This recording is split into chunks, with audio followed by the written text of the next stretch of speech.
Morning বন্ধুসকল, ৰাতি 11টা বজাৰ পৰা ৰাতি 1টা বজাৰ পৰা আহি এতিয়া আমি আহি পাইছোঁ এটা বৈষ্ণৱদেৱীৰ ওচৰত।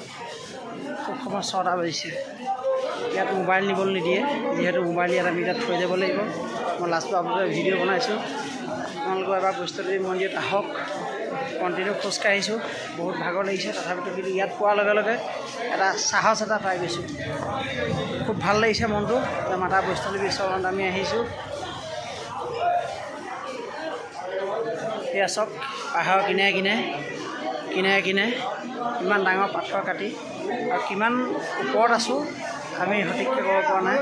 বহুত ওপৰত আছোঁ আমি, যিহেতু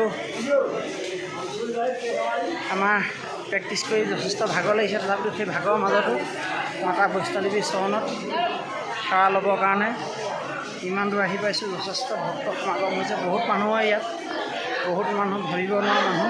যিহেতু ইয়াত এখন পিছফালে চব বহুত মানুহ।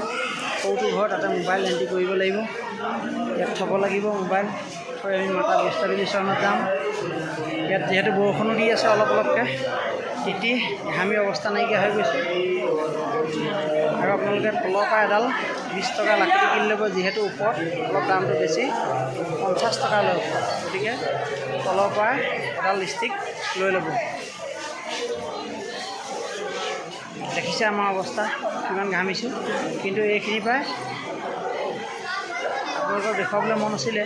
কিন্তু আমি বৈষ্ণৱদেৱী মন্দিৰৰ পৰা যাবগৈ লাগিব কাল ভৈৰৱ মন্দিৰ। যিহেতু বৈষ্ণৱদেৱী সেই মন্দিৰভাগ দৰ্শন নকৰিলে মন্দিৰ যোৱা কোনো যাত্ৰাৰ কোনো সফল নহয়। গতিকে সেইভাগ মন্দিৰ যেনে তেনে হ'লেও যাব লাগিব। বৈষ্ণৱদেৱী মন্দিৰৰ পৰাও 3 কিলোমিটাৰ আৰু ওপৰলৈ যাবগৈ লাগিব। গতিকে ভিডিঅ' মই বনাব নোৱাৰিম, যিহেতু মোবাইল থৈ যাম।